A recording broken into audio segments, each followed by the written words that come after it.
I could go back in time and give my 22-year-old self my own book, I would have really enjoyed the 11 years that I climbed the corporate ladder at McKinsey more, because I was an insecure overachiever who beat myself up, blamed myself, tied all of my self-worth to the metrics given to me by the corporate environment. But if I could go back and self-soothe that 22-year-old person, I would have said, we don't have to fake it.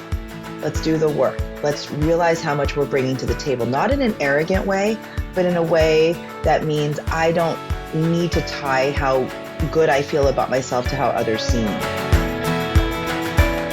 Welcome to Unscripted Pivots, a podcast that celebrates the unexpected turns in our lives, sometimes uninvited, but typically redirecting us towards better paths. Today, we have a woman that embodies this message.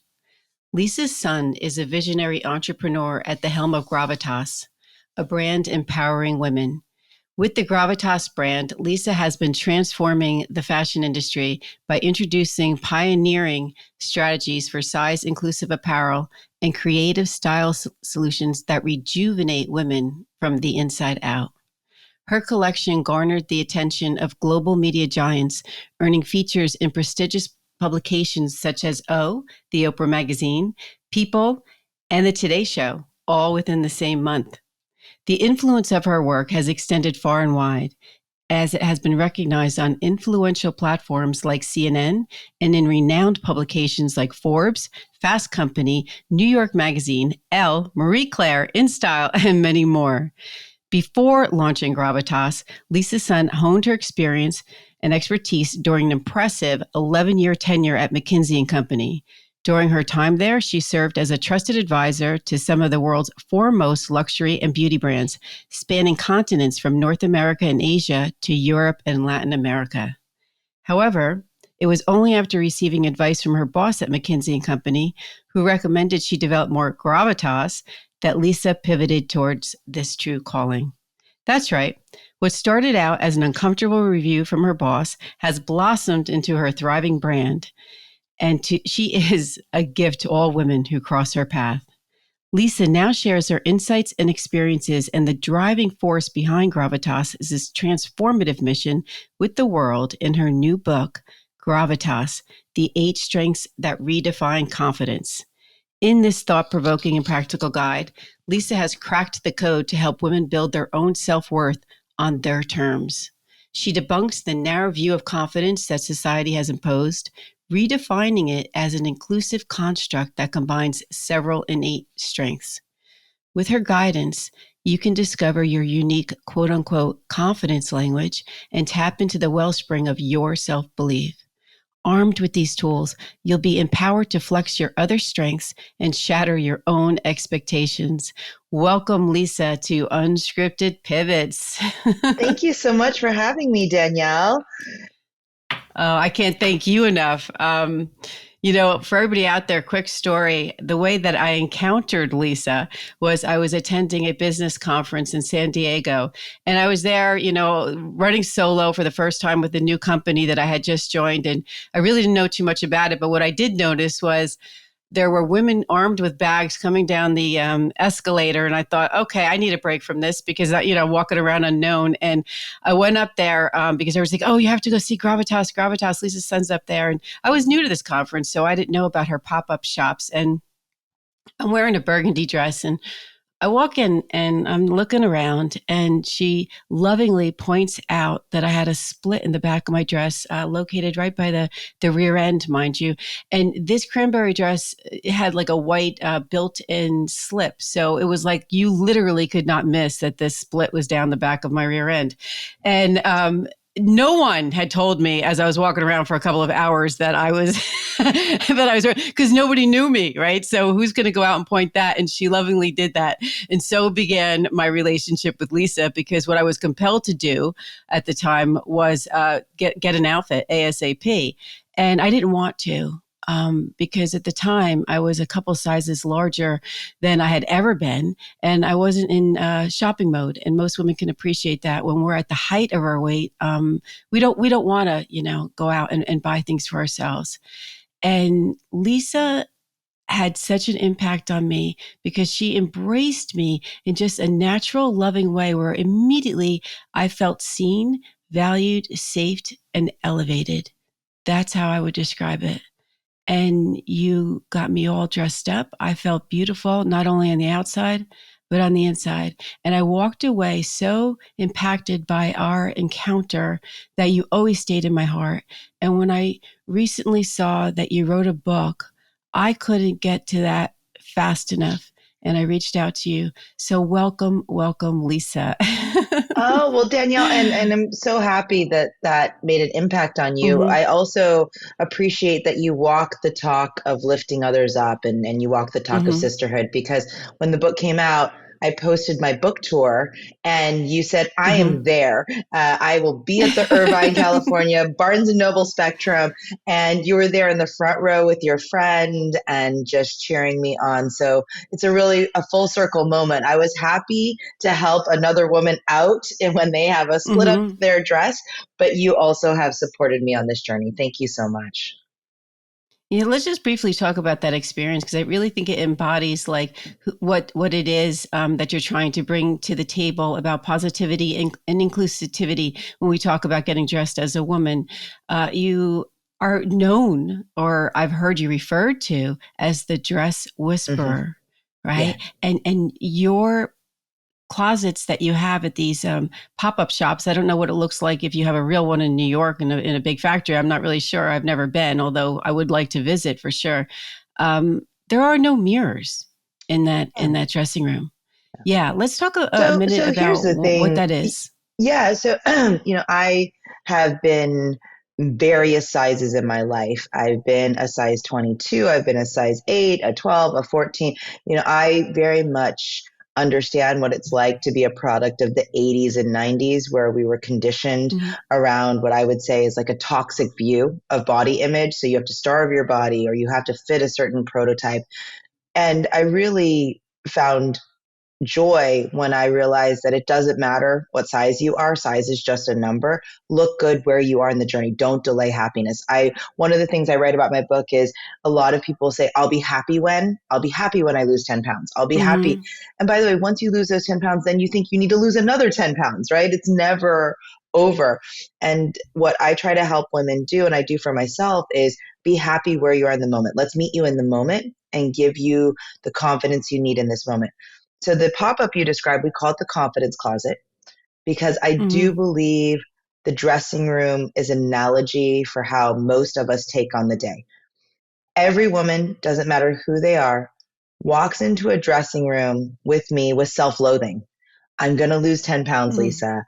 I hate my arms. I hate this. I hate this. They walk in with a deficit mindset, a negative uh, feeling about themselves. And the reason I don't allow mirrors inside a dressing room is I call that systemic bias. As soon as you see yourself semi nude, you don't feel like trying on clothes. It triggers all the negativity you have.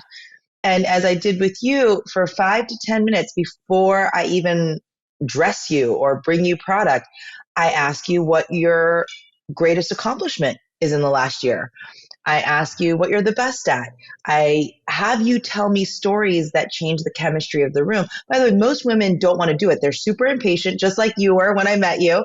And I'm like, what do you do for a living? Tell me about how cool your job is. And I'm a velvet Yes, knife. yeah. You Well, you don't even feel it happening. I start dressing you while you're telling me the stories and we're laughing and smiling. And inevitably everyone comes out of the dressing room. We do allow mirrors on the outside and they say, yes, you this is do. a skinny Mm-hmm. mirror. I'm like, nope, it's from Bed Bath & Beyond. Rest in peace, Bed Bath & Beyond. But it's 1995. We can't afford the expensive mirrors around here. And they said, what did you do? And I said, you had to channel the right mindset. You had to make a choice. You had to bring a positive energy to this experience. I'm a dress whisperer. Let me do the work. And I Mm-hmm. that has been the foundation of the work we do around confidence is not a behavior. It's a choice and a mindset before it becomes a behavior. And I learned that whether it's in boardrooms or dressing rooms, that when we channel the right mindset, we open up a solution space for us to get what we want in life. And that's why I'm really passionate about those confidence closets, because when we meet a woman at her most vulnerable point, it's when she is semi nude in a dressing room with me. That's when you're the True. most vulnerable. And if I can give you a deep sense of self, and I think when we met the first time, I was like, wow, you are so powerful. I love what you're doing. I think that's why we felt that connection. But that's what I give to women, right? Is I meet them at their most Well, vulnerable point. you absolutely do. And, one of the things that I think, generally speaking, that women, myself included at times, suffer from is the inability to see how far we've come. In your Mm-hmm. book, you describe how, we're always so over focused on the summit that we're not looking at the accomplishments that we've made along the way. And that is so important. And the same thing, being semi-nude and getting undressed, we're looking at the things that we want to fix and not the wonderful things that we have. Like, where is the gratitude, right? We have to remind ourselves that, all that we do have, instead of focusing on what we don't. I don't know where that deficit mindset comes from, but your book lovingly and easily brings us to center, right? I love how you list the eight, what do you call it? What do you call it? Like confidence The eight language. strengths. It's But I will say something, Danielle. so We're it's the eight born strengths. fully, And yeah. go ahead. Well, we are born fully self-confident, right? We're born fully Mm-hmm. self-confident. If you could go back and meet your 5-year-old self again, that 5-year-old version of yourself believed in herself, saw the best in herself, saw only potential and not what's missing. And I always say it's not our fault. Between the ages of 8 and 12, which are adolescents, there Mm-hmm. are 6 forces that work against us. They are the basis of the inner critic. And that's where even systemic bias reinforces it, especially for women. I had a question yesterday at an event where someone said, so you're saying between the ages of 8 and 12 is when we start to lose our confidence? I said, yes, setbacks, disappointments, and we start to underestimate our own abilities. We start to tie our self-worth to external validation, right? There's all these things that happen. And that's chapter 2 of my book. And someone said, but why is it that boys and girls face that at the same time between 8 and 12, and yet girls suffer more coming out of it? And I said, well, that is systemic bias. Okay, that is because the systems were created by men for men. And so at 12, the boy who's running, oh, don't worry, he's just a boy. Let him run and scream and, he's going to beat up things. Girl, you sit here, you be quiet, you act like a lady, you're perfect, right? You're forced into perfection. And I said, that is systemic It's bias. so And so true. every woman Yeah. carries that with her. And that's why I felt so passionate about rewriting the rules of it. Hello, my WTF friends. I've got a quick, empowering question for you. Ever find yourself wondering if you're truly leveraging the full scope of your abilities in your professional life? I'm Danielle Sprouls, your ally in navigating the unique challenges many women face, from mastering public speaking to personal branding and navigating the complex terrain of gender inequity in corporate culture. At Unscripted Pivots, we transform your ambitions into reality. Through personalized coaching, accountability, and innovative problem solving, I'm here to catapult your career and help you make a significant mark in your industry. Ready to ascend to greater heights in your career? Well, visit unscriptedpivots.com and let's start a conversation that celebrates and elevates your ambition. I loved examining it, and I was a little, not confused, but more surprised by what I was finding out about myself. So much so that after I did the checklist, I thought I wanted to revisit the questions to see if I didn't circle enough of the things. I said, oh my gosh, what does this tell me about me? And I want to go, wait a minute, I might have missed a few, and really for me, this book, I'll tell you what I love here. This is what this book looks like, because we will do a video. I love, love, love. But what I really, how I experienced your book, though, Lisa, is on Audible.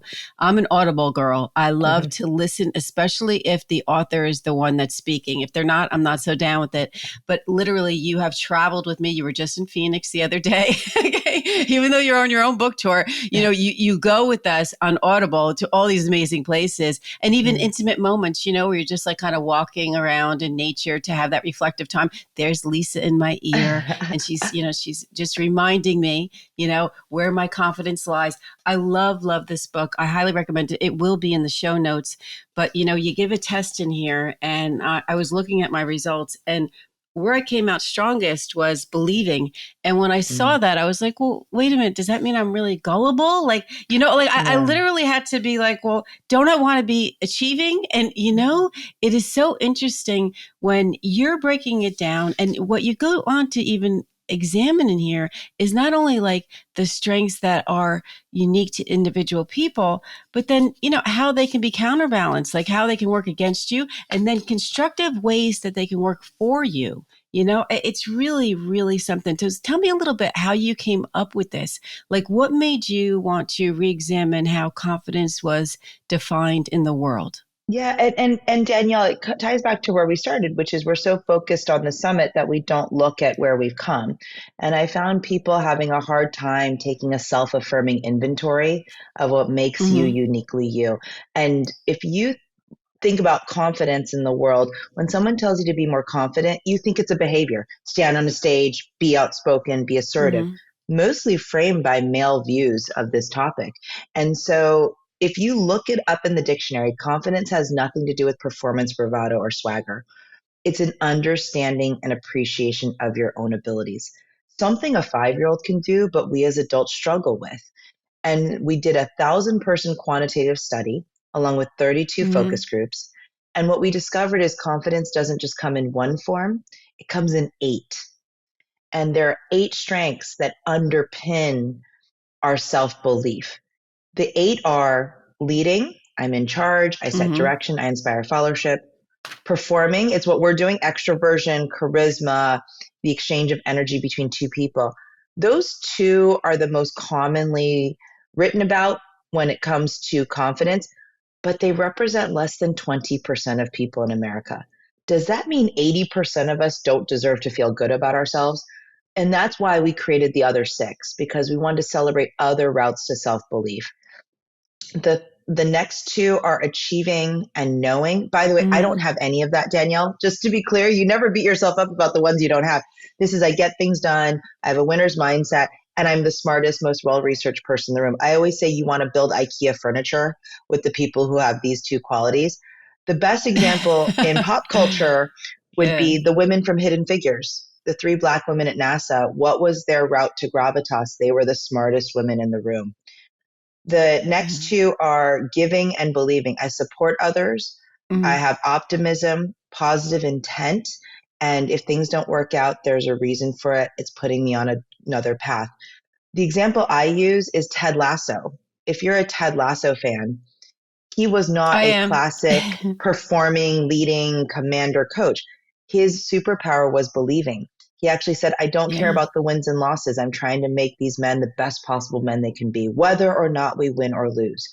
And so I really wanted to celebrate that superpower, that set of superpowers, because those often get undervalued and underestimated in our culture, or women are taken for granted that they have to be the giver. And we need to celebrate it.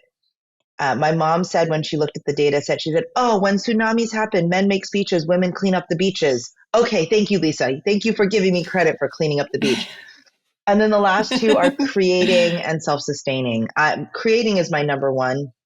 It is you can see the future and will it into existence. You create something from nothing. You're resourceful. And then self-sustaining, which is one of the hardest ones. That's I like myself. I don't need to impress you. I deserve the seat at the table. I know what I bring to the table as well. And that is the quality most needed to overcome criticism, objection, and ask for a raise. One of the cool things Right? in the book is like to ask for a promotion is achieving, to ask for a raise is self-sustaining. It means I know my market value and I'm willing to walk away. But together, these 8 qualities create a more complete picture of confidence. Most people have 2 or 3 qualities. As you climb the ladder, you build 4 or more. My mother took the quiz. She has all 8. 2% of our data set I have all 8. I remember you saying so, which is funny. No, actually, not funny when you describe her. I think that's inspiring, really, to have a mother because, our lives are so influenced by our role models. And that really does start with our mother, right? And Mm-hmm. in your book, Mm-hmm. too, you talk about mirroring what we witness, right? And how we Mhm. can embody that. So it's so important. And that's why we as women today, we really need to understand that it's both a privilege and a responsibility to show up and elevate other women Mhm. as we I don't even want to say climb that ladder, just as we ascend into Yeah, our for sure. greatness, right? There's room for everybody. Self-sustaining, I scored a 5. I remember Awesome. revisiting the question about not caring. I guess it wasn't written like that, but about, not putting so much value on what other people think of you. And I had a mentor that told me a while back, Danielle, what people think of you is none of your business. And I thought, well, that's kind of harsh. And do I really believe it? But the truth of the matter is, it really starts with what I believe in myself. If I can wake up and look at Danielle in the mirror and have respect for her, I have to look at what are my intentions? What are my choices? And if I'm okay with that, then that's just okay. And Yeah. for the people that don't embrace that, or, what my vision is, or what it is I'm setting out to do, that not everybody is for everybody. Right. And that, as long as I'm okay with it, that's okay. So I literally paused when I was like, do I circle this? Because I care, but it doesn't own me anymore. Mhm. It used to, but it doesn't today. Yeah, I would say that obviously feedback is a gift. And so we do care what people think of us if they're trying to help us improve or if they're correcting something that we could grow from. But if you tie your self worth and how much you like yourself to what others think, I think that's where we would say you've got to draw that line. So I have mentors, I have people who've really shaped me, who have their fingerprints on my story. But whether or Mm. not they fundamentally like me doesn't define how I like myself. And I think that's the line most people cross is they start to think, oh, this person and what they think of me, whether or not they like me, that defines how I see myself. And I think that's probably what your mentor or your coach was saying at the time is they can give you No, that's an feedback. important Yeah. distinction. Yes. Yeah. I think Lisa, probably like my perception of some of this is colored by the fact that I've been in sales all my life, right? Mhm. So the younger version of me was really consumed by whether or not, how successful I was Mhm. meant how much I was liked or how impactful I was, right? I was defining myself by the bottom line, which is utterly ridiculous, as you mature and you even just gain more strengths, it becomes clearer that that is not who you are or what you are. So when I say it's not that I don't care what other people think of me, but how successful I am in that given relationship, especially in a business setting, Yeah. that is not what defines me, One of the right? It's things, it's amazing. yeah, what I did an event a couple weeks ago with some folks came that have known me since I was in my 20s. And someone Hmm. raised their hand and said, I'm going to call BS on this. Because I tell a story about being 22 and being told I didn't have gravitas. I've always thought of you as a very confident person. So I'm going to call BS on that you've been on this journey. And I said, I was faking it. I was deeply insecure. Oh, okay. I didn't like myself very much in my 20s and 30s. And I was told to perform and to fake it and to pretend to be confident, to basically do an act. And she said in response, oh, that makes sense. That tracks. And I said, you write the book you most need to read yourself. If I could go back in time in sort of like a back to the future time machine and give my 22-year-old self my own book, I would have really enjoyed the 11 years that I climbed the corporate ladder at McKinsey more because I was an insecure overachiever who beat myself up, blamed myself, Mhm. tied all of my self-worth to the metrics given to me by the corporate environment.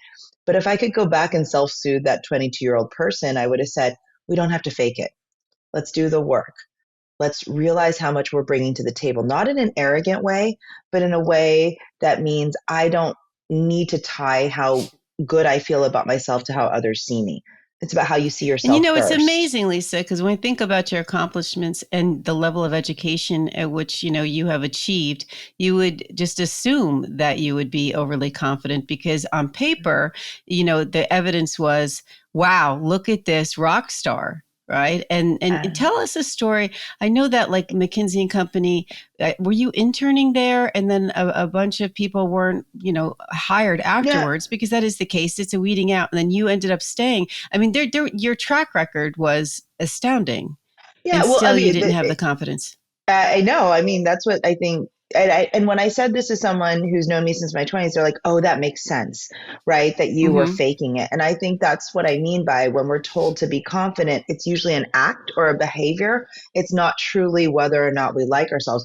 I think we as a society have essentially become what I call a confidence culture. We've reduced Yes, confidence to an Instagram post, be a boss, hustle and sparkle today, and it undermines how hard it is to really work on yourself, the immense amount of work self-love requires, and also all the barriers we face. But I'll tell you a story, and sure. it's not necessarily about McKinsey, but i'm I love my mother, but she is a tiger mom. Okay, she was a tiger mom before tiger moms were a thing. When Amy Chua's book came out, she was like, see, she write book about me, I was right, you know. And I think what's hard about that philosophy is it definitely leads to achievement, and there's a root to it, right? Immigrants who come here and sacrifice, Mm-hmm. having your kid go to an Ivy League school is a marker that your sacrifice was worth it, that you're not a dumb immigrant. There's all these things I can talk about around why tiger moms are the way they are.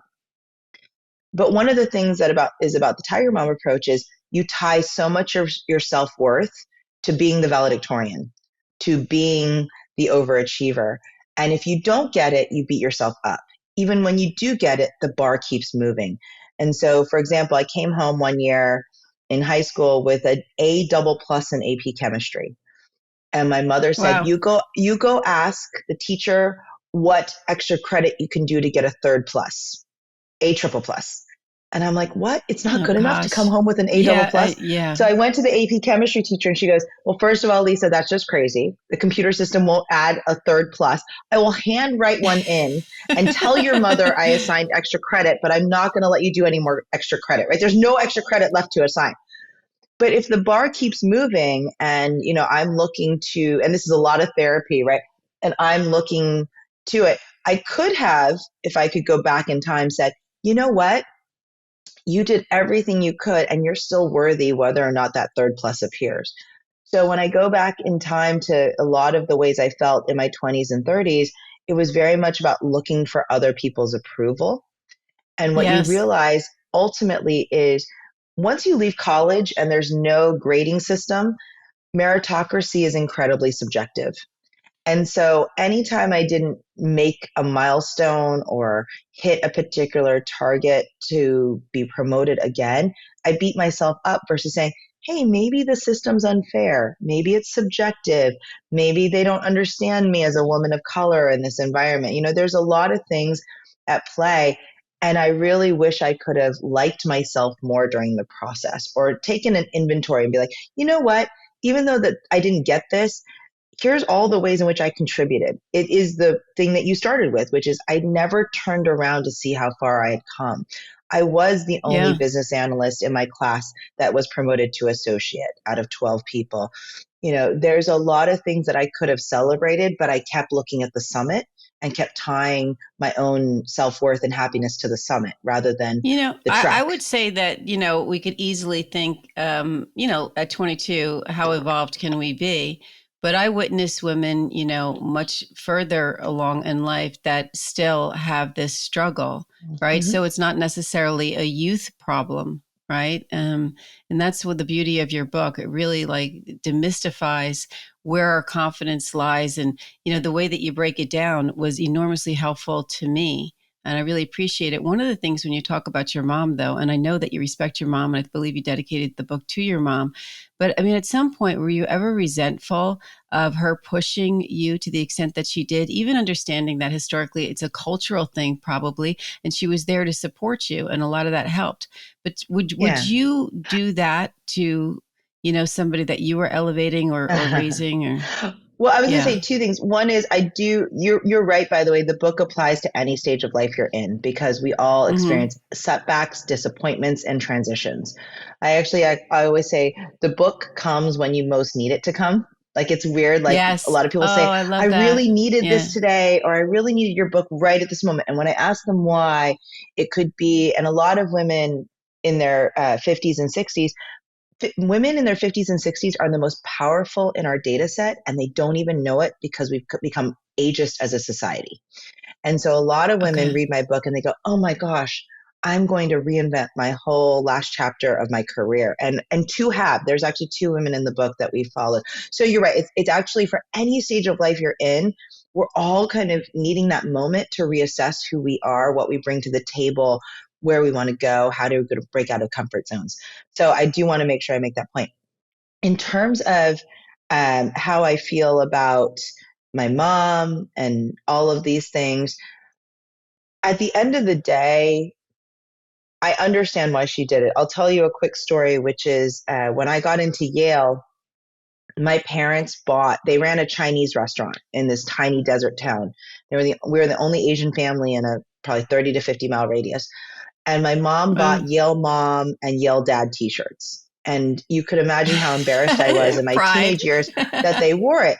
And a few years Mm, ago, I asked her why, because I have all these photos of Yale Mom, Yale Dad. They were in their restaurant.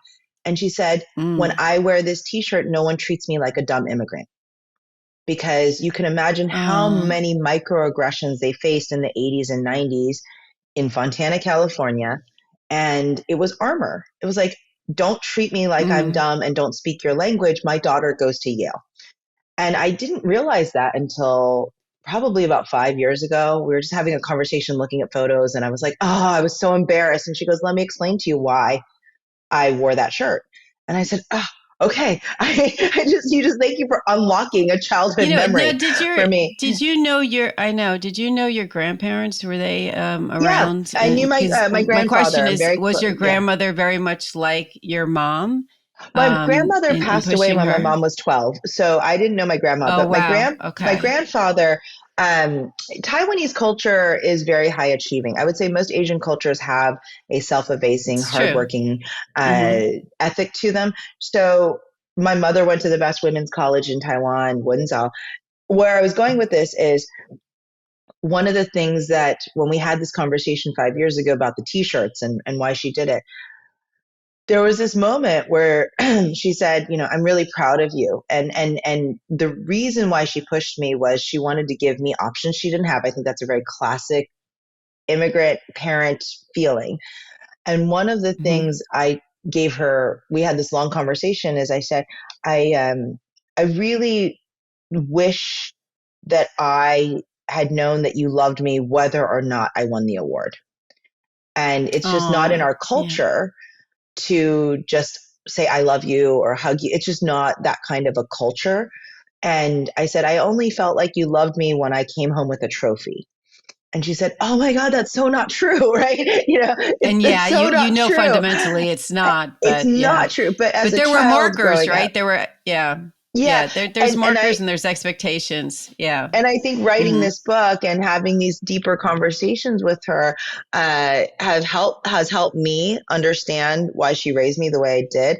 I don't have kids, so who knows what would happen. I'm sure we're all some version of our parents in some way, whether you're rejecting Yeah. it or embracing their philosophy. So I'm not sure I could answer your question, Danielle, on whether or not Well, I would you may repeat the not have same children, approach. biological children of your own, but what you do have is a following, and you have a village of women that you can impact and you can help shape. Yeah. So, it's still very huge, right? I mean, which leads me to let's talk about allyship. Let's talk about, our responsibility in supporting other women in sending the message or recreating the message, right? Because you're here to redefine confidence and you do it in such a beautiful way. And your book is really based on a lot of data and research. This isn't like the, personal opinion of Lisa Sun. She really spent a lot of time and studies to come up with this and articulate it in a way that just really demystifies the entire thing. It's very much a practical guide, your book. Yeah. Thank you. It's Well, easy to follow, and a lot of but men have actually written reviews on Amazon about the book, which has given me a lot of oh yeah, it's comfort. not just for And women. Yeah. and Mm-hmm. and here's where I'll go, which is if you look at 2013 and you look at Girl Boss and Lean In, Harvard Business Review Mm-hmm. said we leaned in and the world pushed back because while you can create these concepts, you need to give people the tools and change the systems in which they operate for them to really be able to succeed. I think we're sitting in a moment with the Barbie movie monologue, Taylor Swift, Beyonce. We've created this moment of Yeah. abundance where women can thrive, but we don't have the tools. And I really think our book is a playbook for how to figure that out, because two things have to happen at the same time. One, we actually have to change the metrics and scorecards by which we define success to include feminine attributes or include a more complete picture of confidence. Mm-hmm. And we have to level up to win. The first part is really important.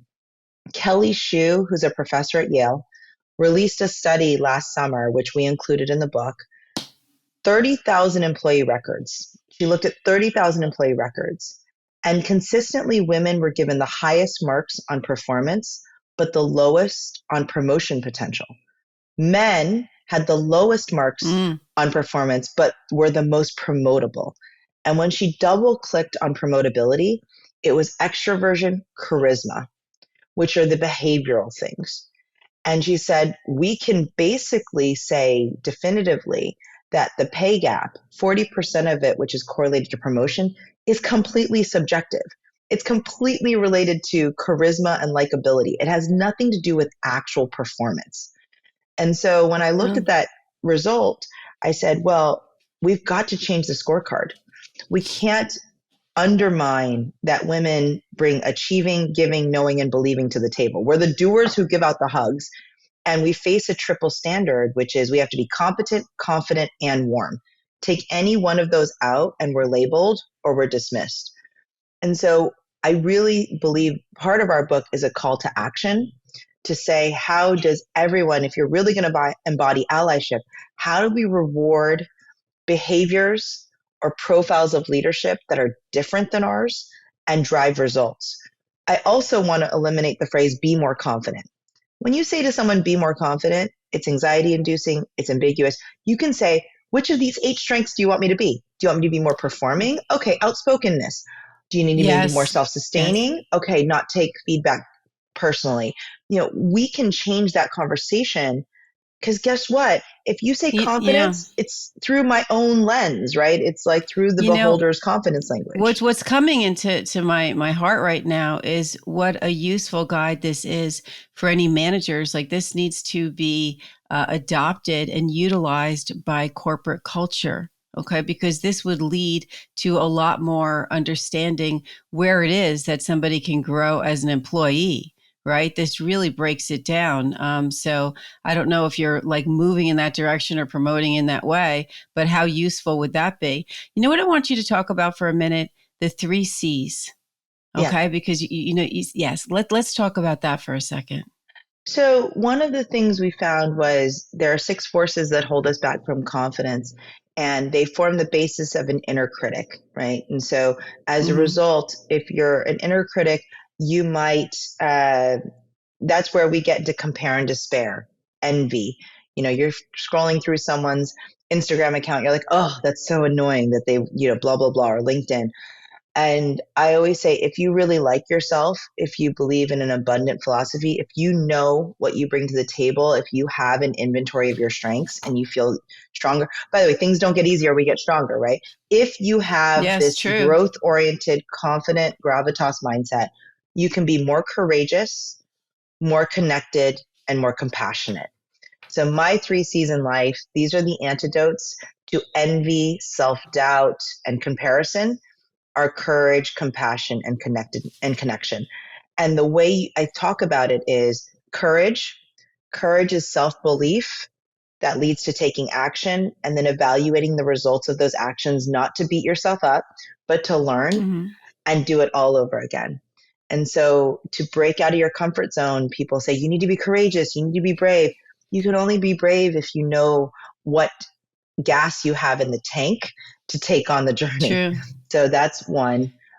Connected, when we see people for their strengths and not through our own stories and our own eyes, we develop connections beyond demography. So my favorite example I use there is one of my bosses. We had no demographic connections. He grew up very privileged in the UK. His first question when he was interviewing me to be on one of his teams was, tell me a childhood memory that you're really proud of.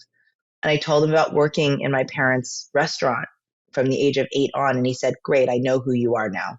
And so that connection is different than where did you grow up? Where are you from? Where do you, those are loose connections that reinforce your own demography. And then compassion. So I think of it as self-compassion, but also compassion for others. Compassion is one of my favorite words because it's not just sympathy, it also has action. It's alleviating someone's distress, not just sitting inside their story with empathy, but also trying to do something about it. And when you think about your whole idea of looking back at how far we've come, that's where the source of compassion comes from.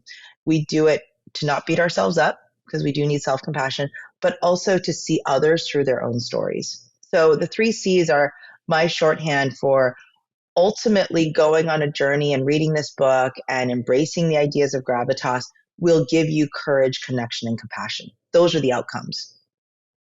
Yeah, no, I love how you break that down. I want to talk for a minute about how you decided to write a book and what that journey looked like. Did you have confidence that you would be able to execute this? I know you knew that you were intelligent enough, but you're very, very busy being the CEO of Gravitas and the clothing brand and all the work that goes into that, and probably even resurrecting it post COVID, which really took a hit not only to your company but to the world at large, right? Because everybody stopped being operational. Uh, where did you get the idea that you were going to write a book? And just to encourage other women out there that have a message that they also want to, put out into the world, what does that look like? Did you have relationships in that space that enabled you to expedite it, or did you get into obstacles? And, what did that look like? We started this process in 2018, and Oh, the wow. Okay. That was inspiration, a while ago. yeah, it's 5 years. It's 5 years, and I didn't want to rush it. But we started the process in 2018, and the inspiration was, Danielle, you and I met in a dressing room, but not many women get to go to a conference, meet me, and have that Mm-hmm. experience. So we thought, without buying a product or without meeting me at an event, how could you have this journey for $26.99, right? I mean, the original inspiration was, how do we give people gravitas without having them buy a product from us, a $300 dress or see us? And so it really started as a tool to embody a lot of the things we believed. The other reason we did it is we wanted to shift the paradigm and the conversation around confidence. It's 100 years exactly since when Dale Carnegie wrote How to Win Friends and Influence Other People. And I thought, wow, there needs to be a Great reset book. and a Mm-hmm. redefinition. And I love Dale Carnegie. I read that book when I was 12. It changed my life. But we also need to expand on that narrative and through Mm-hmm. a woman's voice, in my opinion. There aren't enough of these books written by women. So 2018, I interviewed 5 different literary agencies. I ended up choosing an amazing literary agent. And then we brought on Catherine Huck, who is my collaborator on the book. She's got title credit for the book. And we wrote a proposal. You write an 80-page proposal. It's super detailed around what you want the book to be, who you're marketing it to. You write 2 chapters as a sample. That took 2 years to get that proposal together.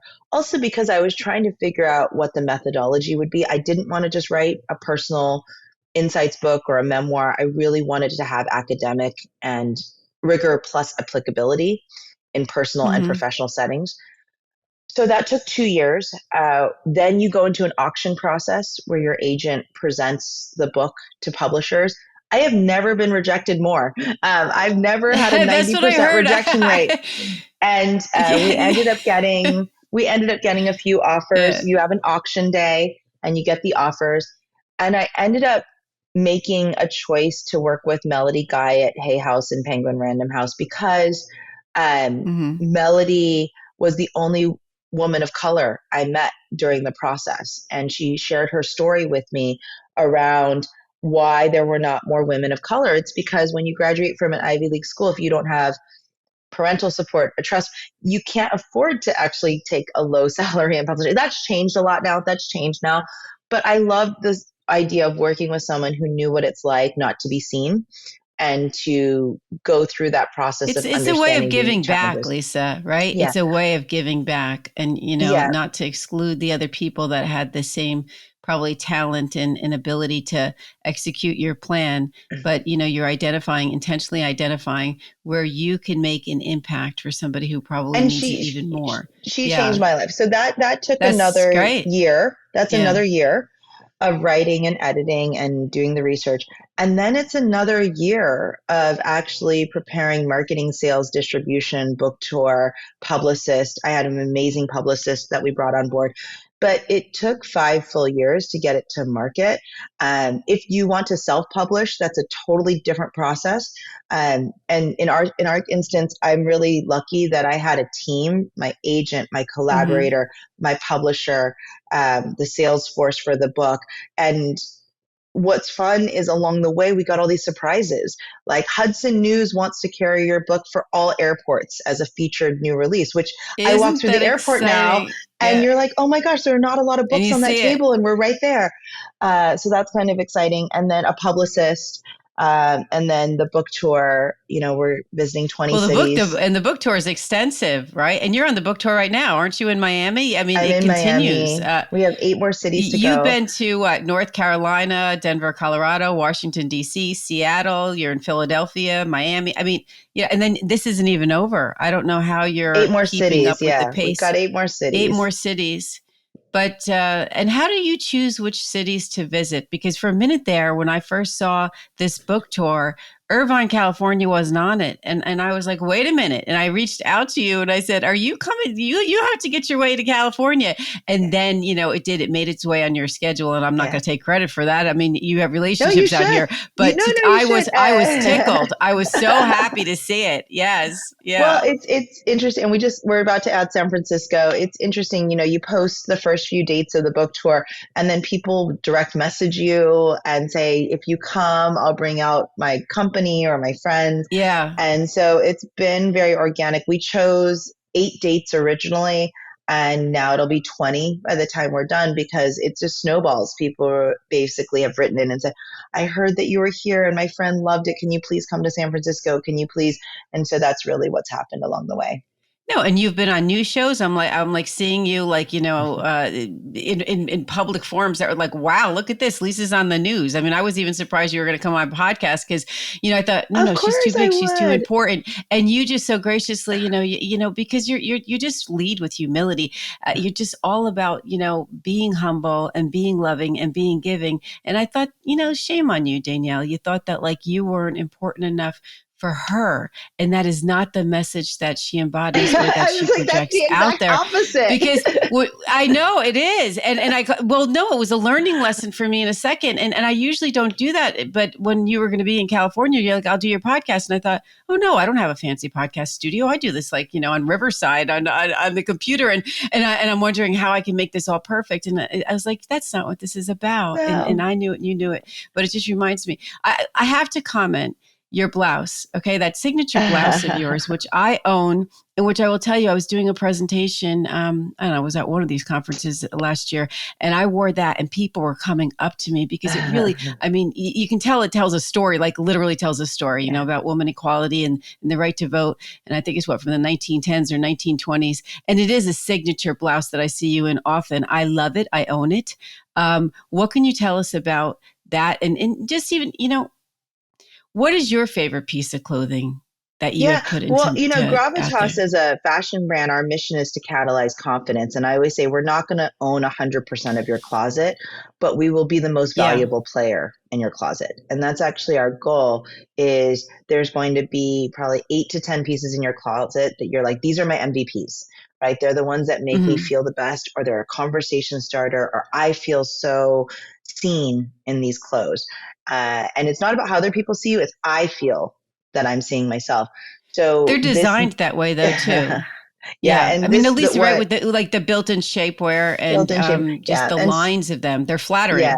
Mm-hmm. So the blouse that I have on is our Marvel blouse. It's our Women's Equality Day blouse. It's the day women got the right to vote, and we went into the National Archives and pulled all of the articles from the day women got the right to vote. The new version, which is the one I'm wearing now, includes women of color because women of color couldn't vote until 1965. And so we've included women of Oh, color suffragists, we've included the 1965 Voting Rights Act. But people, first of all, it looks like the Dior Galliano Sex and the City dress print. And then Balenciaga did it again I think 2 years ago. And we kind of loved the fashion statement of newsprint, but we said, if we're going to do a newsprint dress and a newsprint blouse, let's make it super meaningful. And it's in honor of all the women suffragists who came before us. It is There a was a conversation starter, quote though. that People stop you. Oh, it absolutely is. People were stopping me and talking is my favorite piece. Now I have to get the updated version. You gave a quote on Instagram, because I follow you on Instagram, and it says, "Clothes aren't going to change the world. The women who wear them are," and that's by Anne Klein. And when I saw that, I thought, like how impactful is that statement? Yeah. And that really is, it's so aligned with your brand. Let me ask you this: for women that want to buy from you, but the online version, I mean, how do they know, where to, it'll be in the show notes, but what size they are without trying it on? I had the benefit of actually getting into those clothes, and I was astonished by how transformative it felt. Not only because you were in my ear reminding me who I was, but also because of how good they made me look. They are extremely flattering. I mean, they're not low cost items, but they are staples that are timeless. And how do you get a lot of online orders, or for people that can't try it on? So gravitasnewyork.com is our website, and then a lot of people will try something. It may not work out the first time. You can obviously return and exchange, but you can also email us at hello@gravitasnewyork.com. We do virtual fittings if we don't have an in-person event. And so I've done with our team a number of Zoom fittings. In fact, some of the mortgage banking women that their first interaction with me was I did virtual fittings during COVID. Oh, really? And we sent them boxes of product to try. And what was really funny is when we went back in person, a lot of them came up to me in their clothes saying, "Do you remember me? I was one of your virtual fittings during COVID." And I said, "Oh, yeah, okay." So there's a lot of ways that we support people who can't come to one of our activations. And are there, with the tour being, your focus right now in the launching of this book and getting the message out there, will there be any pop-up closets at any upcoming conferences where we know we can see you? Yes. So we're going to announce a pop-up tour for next year. And there are a lot of dates where we'll be crisscrossing the country. I need to get through this book tour first, and then we'll announce the Confidence Closet pop-up tour. Okay, well, I'm going to be looking for that, and I'm going to try to see how I could align my commercial real estate business with whatever conference there is, because I would just, I would relish the opportunity to see you again and to try on some of those clothes, because they are gorgeous. Really, they really are. They're well made, and the intention behind them is just very powerful. I thank you so much for coming on, Lisa. I know that you have another event like imminently and you're in Miami, so I'm going to let you go run and spread your kindness and your message. And I can't wait to continue to follow you and see all that you do. Thank you for having the ways me. to get in touch with Lisa. Yeah, it will be in the show notes. Oh, absolutely. My pleasure. You keep rocking it, sister. I embrace you. All right. Have a good day. You too. Before you go, I really want to thank you for joining me today. If you enjoyed the show, please take a moment to subscribe to stay updated on future episodes. I have more great content and stories from WTF women coming your way. Until then,